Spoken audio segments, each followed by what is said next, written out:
Très bien, ben je vous remercie. Je remercie déjà...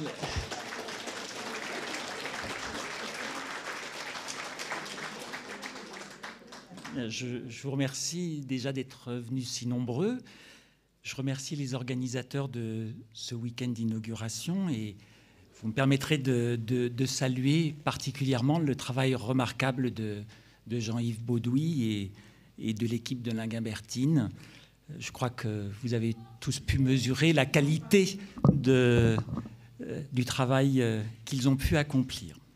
Alors, pour répondre à la commande qui m'a été faite pour ce cycle de conférences sur Linguimbertine à l'Hôtel-Dieu, j'ai souhaité l'illustrer par un sujet qui s'intitule « Adapter à Carpentras le modèle intellectuel romain, le grand dessein de Don Malachie d'Inguimbert ».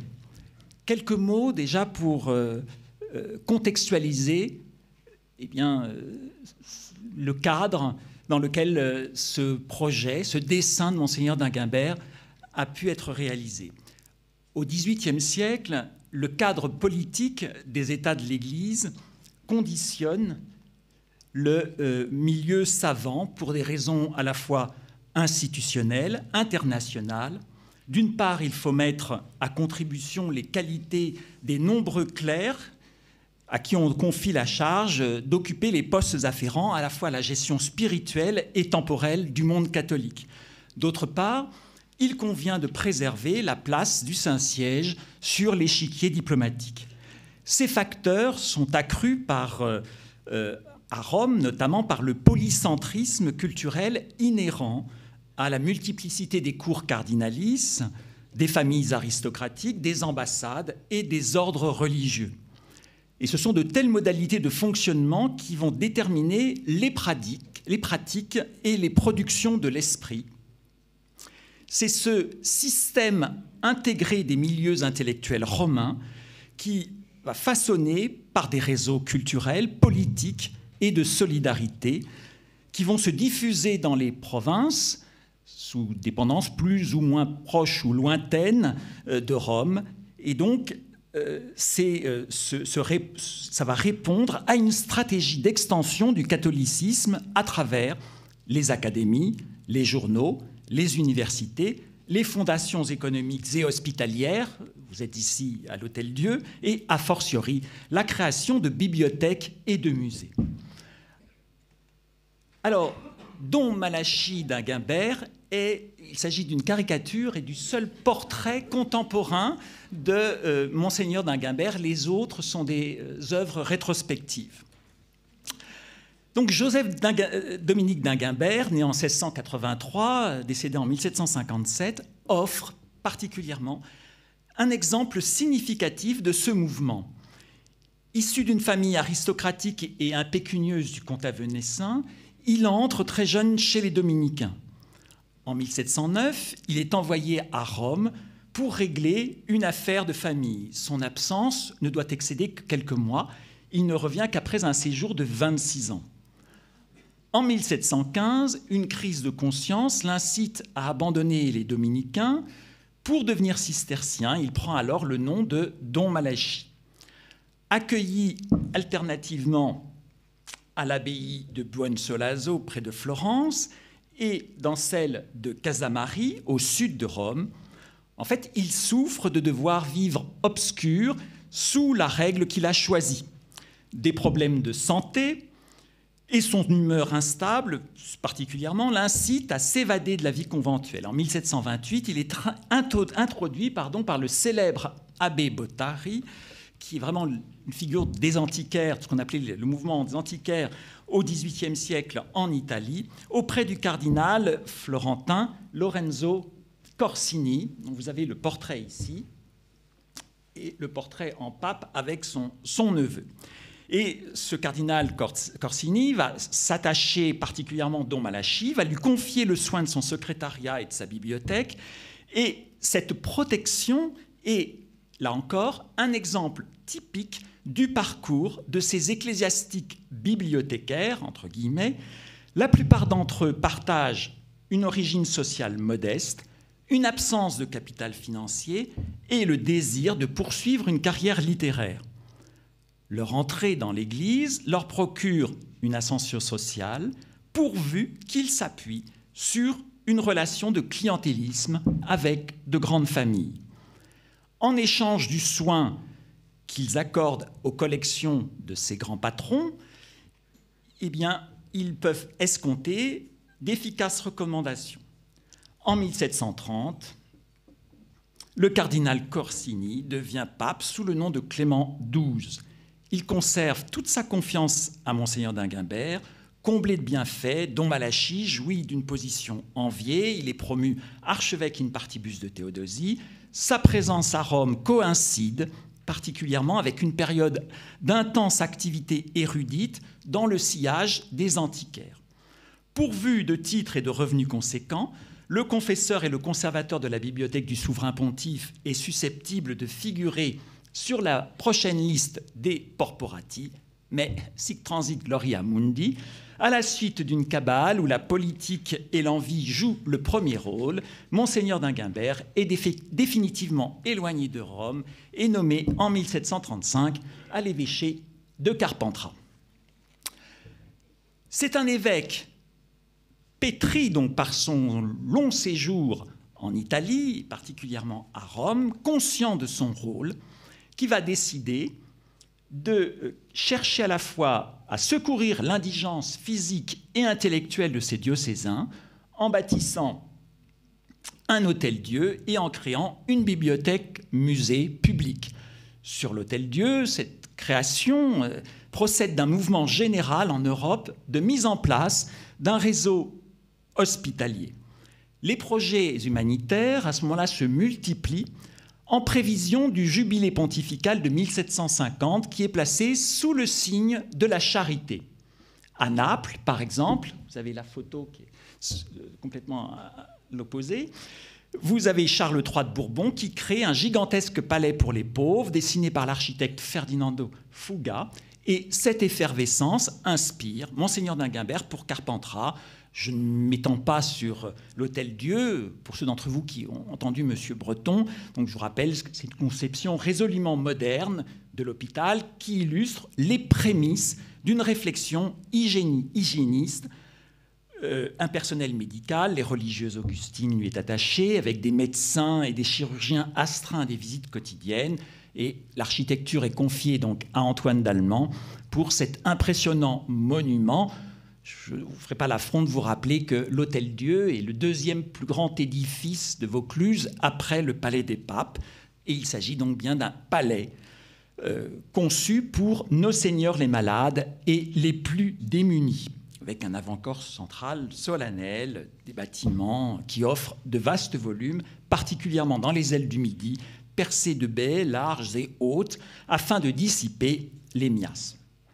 Simultanément, vous connaissez bien sûr cette inscription, et qui est très importante, puisque vous voyez qu'elle, certes, Dieu est placé en priorité, mais que la référence à la science est citée sur le même pied d'égalité. Donc c'est quand même très important à signaler. Et c'est la transition avec mon autre point, donc la fondation de la bibliothèque musée publique. Donc simultanément, Don Malachie crée une bibliothèque musée publique largement inspirée des exemples qu'il a connus. Au sein des familles du patriciat romain, la valorisation des livres dans leur palais est par définition spectaculaire. Et ce courant s'exprime de manière originale, en opposition complète au modèle français que nous connaissons. La conception de la bibliothèque dans l'esprit de Monseigneur d'Inguimbert, elle se fonde sur un ouvrage qui a paru au XVIIe siècle, en 1635, qui est dû à un jésuite, Claude Clément, dont vous avez le frontispice du livre. Et la bibliothèque est élaborée comme le temple des muses, réminiscence de la bibliothèque d'Alexandrie. Et selon les préceptes du père Clément, les objets, les tableaux, occupent autant de place et d'intérêt que les livres. Le plaisir des yeux, écrit-il, est un adjuvant de la de l'étude « Il faut orner les bibliothèques de peintures élégantes et d'emblèmes », les bibliothèques sont imparfaites s'il leur manque ces livres muets qui sortent du burin, du poinçon ou du pinceau. Et Don Malachi va adapter ces principes à Carpentras, conférant à l'organisation et au décor de sa bibliothèque un sens religieux et une affirmation de son prestige, de son prestige à la fois politique et social.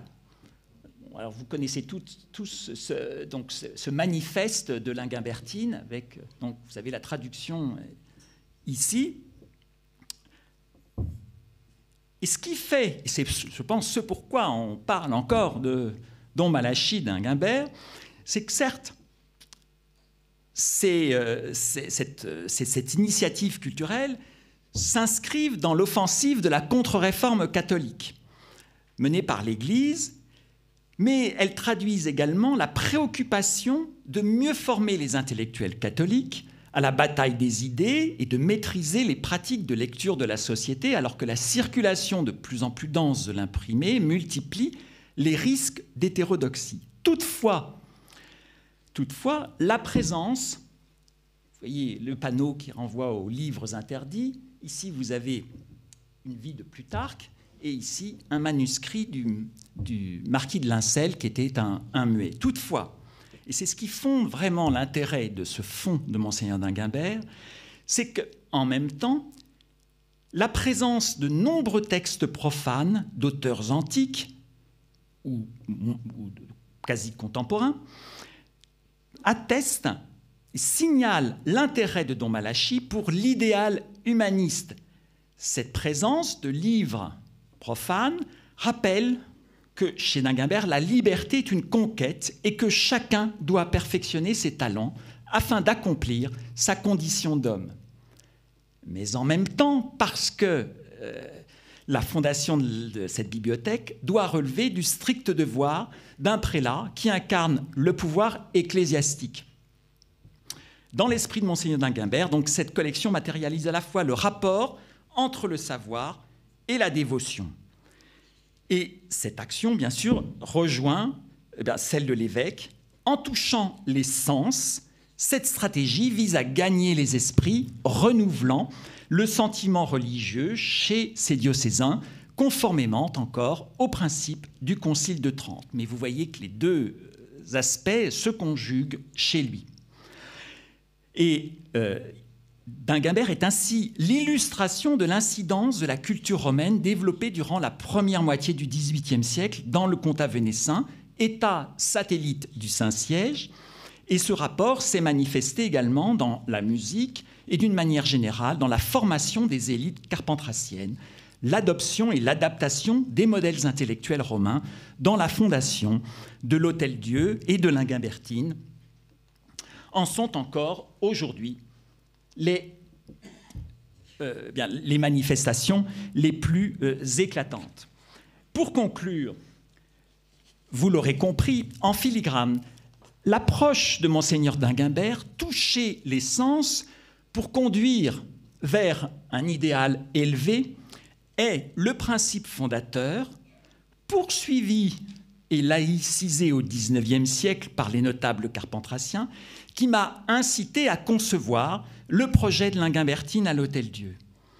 Pour que ce projet puisse répondre, s'adapter pleinement au contexte particulier de Carpentras, il était impératif de continuer à mêler livres, objets d'art et tableaux au sein d'une seule et même institution, qu'il était impératif de préserver pour surprendre le public et l'entraîner à découvrir et à s'approprier la variété et la richesse de ce patrimoine comtadin.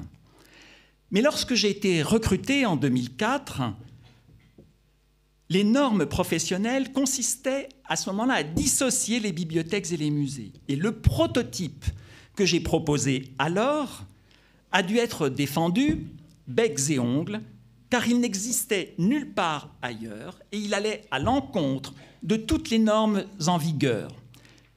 Il m'a fallu donc convaincre tout à la fois les municipalités successives et les services de l'État, ce qui n'a été pas la moindre des choses.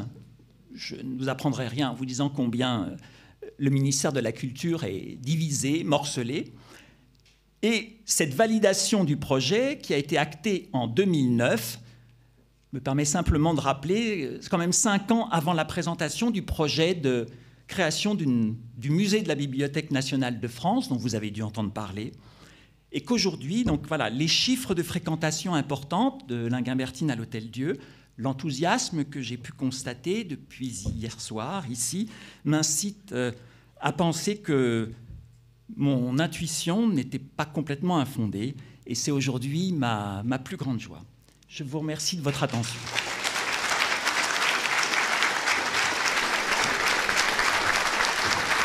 Merci Jean-François Delmas, ce qui nous laisse une dizaine de minutes pour des questions-réponses, si vous en êtes d'accord, évidemment. Qui prend la main pour une première question? Première question pour Jean-François Delmas, qui prend la main?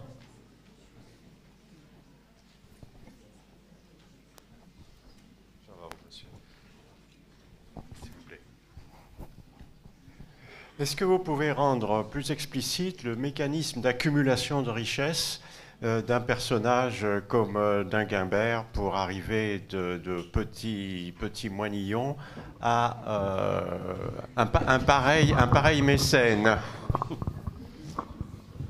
Alors le mécanisme est relativement simple, c'est qu'une fois nommé conservateur de la bibliothèque pontificale, d'Inguimbert se trouve au cœur d'un univers de savants, d'érudits, donc il y a énormément d'échanges, ça fait vraiment partie de la sociabilité de cette époque, et que de surcroît, il y a un usage qui consiste à chaque fois qu'un auteur envoie son livre au pape, d'en envoyer un autre exemplaire relié de la même manière au conservateur de sa bibliothèque. Ce qui explique pourquoi, dans le fond, aujourd'hui, on trouve ici des ouvrages reliés aux armoiries pontificales, donc de Clément XII.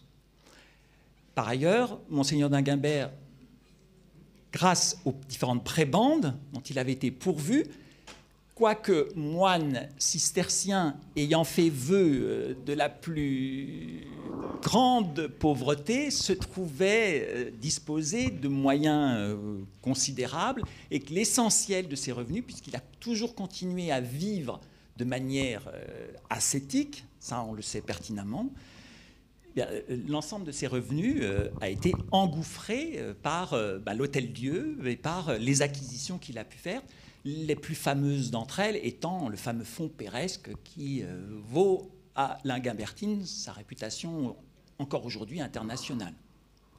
Voilà, on a répondu à votre question. Monsieur, je voudrais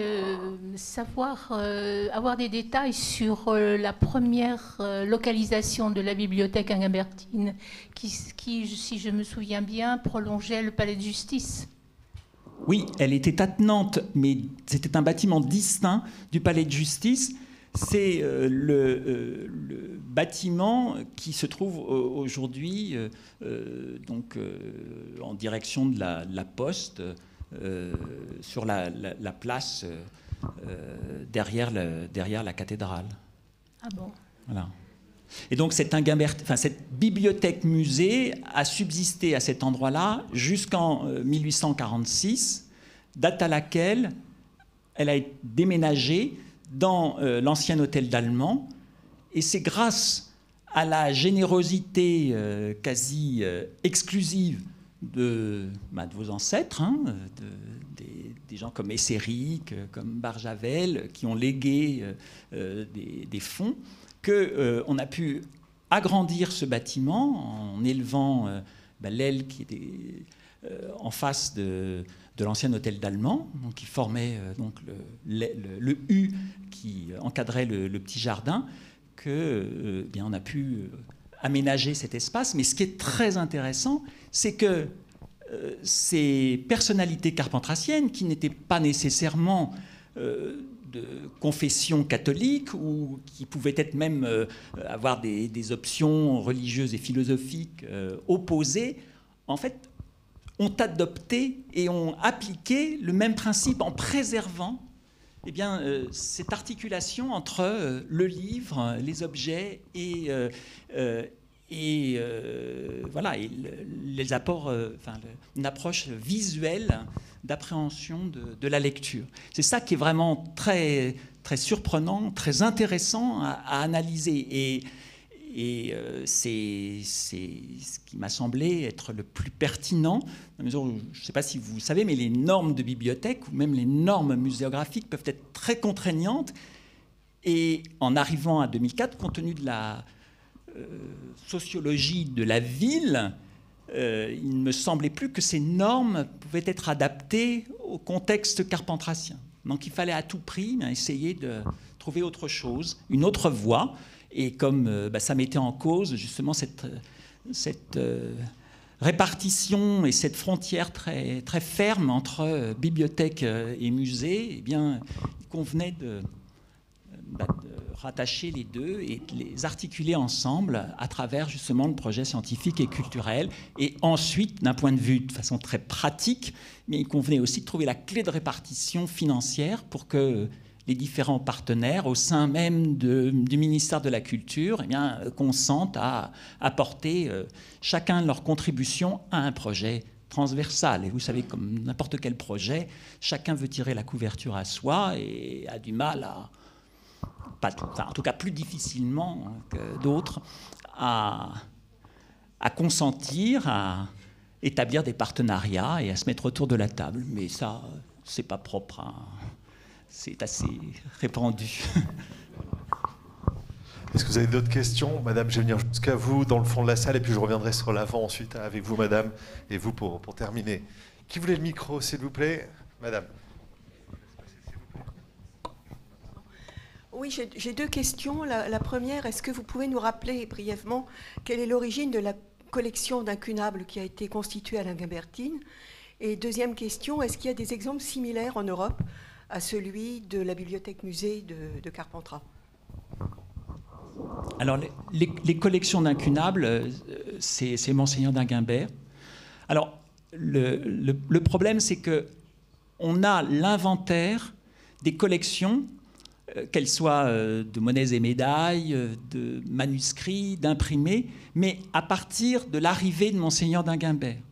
On n'a pas d'inventaire antérieur à son arrivée. Donc, les conditions dans lesquelles il a pu acquérir ou recueillir des ouvrages, des objets auparavant, c'est très aléatoire. Vraisemblablement, c'est ou des dons, comme j'ai pu faire allusion tout à l'heure, ou des acquisitions, mais on n'en a pas de traces, on n'a pas de source qui puisse documenter précisément. Les premières sources, c'est lorsque les ouvrages arrivent, là, on commence à les inventorier.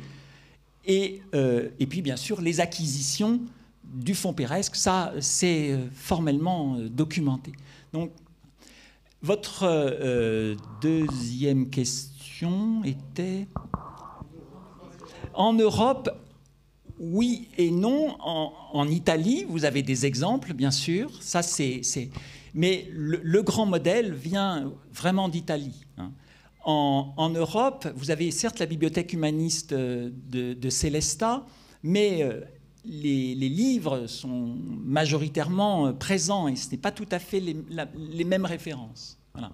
Mais véritablement, c'est le lien particulier entre Carpentras et Rome qui a permis à ce modèle de prévaloir au moment de l'organisation, et ça répond véritablement à cette volonté d'hégémonie des États du Saint-Siège sur l'avant-poste du Saint-Siège au cœur du royaume de France et d'extension donc de cette approche d'évangélisation. Mais ce qui est intéressant, et c'est pour ça qu'on en parle encore aujourd'hui, c'est que d'Inguimbert, qui quoique issu d'une famille aristocratique, était un homme nouveau, comme pouvait l'entendre Cicéron. C'est-à-dire que c'est un homme qui était le fils de ses propres œuvres. Donc il ne pouvait pas ne pas être sensible, touché et conscient de l'intérêt, de l'apport de l'humanisme. Et c'est pour ça qu'on a autant de livres profanes dans les fonds d'un ecclésiastique. Voilà. Et je pense que c'est aussi pour ça que Monseigneur d'Inguimbert, indépendamment de son très mauvais caractère, est passé à la postérité. Et puis une question projet, ici, Madame, pour faire passer. Bonjour. Je me demandais dans quelle mesure le testament de Monseigneur d'Inguimbert avait toujours une valeur légale aujourd'hui, et est-ce qu'il demande dans son testament qu'on ne sépare pas sa collection? Alors, il n'y a rien de tel parce que, de toute manière, c'était pas dans son entendement, que l'on puisse dissocier ses collections. En revanche, ce qui est certain, c'est comme il était un religieux ayant fait vœu de pauvreté, pour que ces dispositions testamentaires puissent être validées, il a fallu qu'il soumette sa proposition au pape, et le pape a consenti, et la bibliothèque musée publique de Carpentras, puisque c'est bien les termes qui sont indiqués dans la bulle pontificale, confirme les dispositions testamentaires de Monseigneur d'Inguimbert en faveur de la ville, donc d'une bibliothèque musée publique. Mais il n'y a rien de particulier sur d'éventuelles distinctions, puisque c'était pas, il ne pouvait pas l'imaginer, puisque justement, il ne le concevait pas autrement. Donc, alors, oui, on peut considérer que oui, on vit toujours, enfin, les Carpentraciens vivent toujours, voilà, sous les termes de la bulle pontificale. C'est... voilà. Oui, bonjour. Là. Mais ce qui est très important, c'est que c'est quand même l'une des plus anciennes institutions qui, rétrospectivement, a été municipale, puisque c'était Carpentras, enfin le comtat vénétien n'est devenu français qu'en 1791, donc c'était pas la France, mais rétrospectivement, ça fait partie des plus anciennes bibliothèques municipales, puisque, vous le savez sans doute, la plupart des... oui, essentiellement, que ce soit les musées municipaux ou les bibliothèques municipales, ont été créés pour leur très grande majorité après la Révolution, grâce aux saisies révolutionnaires sur les biens des immigrés et sur les biens ecclésiastiques. À Carpentras, il n'y a absolument rien de tout ça, puisque les fonds ont été donnés antérieurement par un prélat, donc il n'y avait pas il y avait rien à saisir, tout était là, et puis il y avait déjà des dons qui avaient commencé, même après la mort, enfin sous l'Ancien Régime, il y avait encore des dons. Oui, bonjour. Vous rapprochez l'institution de l'Inguimbertine avec les institutions italiennes, mais est-ce que de par la partie muséale de l'institution, on ne peut pas la rapprocher également des institutions anglophones, telles que l'Ashmolean Museum? Oui, mais ce sont des institutions, oui, effectivement. En tout cas, aujourd'hui, on peut les rapprocher sur ce de l'Ashmolean, d'autres, mais en tout cas, la référence pour d'Inguimbert, qui ne connaissait pas le modèle que vous citez, ça reste l'Italie. C'est un homme qui est complètement pétri par ce qu'il avait pu voir à Rome. Donc, oui, après, on peut citer d'autres exemples où on retrouve... vous avez des bibliothèques baroques dans l'Europe de l'Est où on retrouve ce même état d'esprit. Bien sûr, oui. On a le temps d'une toute dernière question. Je viens vers vous, madame. Dans le cadre de votre projet,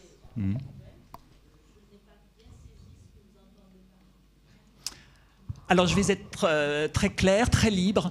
En fait, les statistiques de fréquentation des institutions culturelles, lorsque vous prenez, ce sont les chiffres officiels, c'est environ 15 à 20% de la population qui fréquentent les institutions culturelles, qui vont au cinéma, qui vont dans la bibliothèque. Et il se trouve que, généralement, c'est une population de cadres. Et lorsque je suis arrivé à Carpentras, première chose que je n'ai pas pu ne pas faire, c'est de prendre les statistiques de l'INSEE. Et à ce moment-là, il y avait 6% de cadres. Donc, lorsque j'ai constaté ça, je me suis dit, ah, le projet pour lequel je suis venu, en fait, 20% de 6% de cadres, en appliquant les normes bibliothéconomiques, mais je suis venu pour aller droit dans le mur.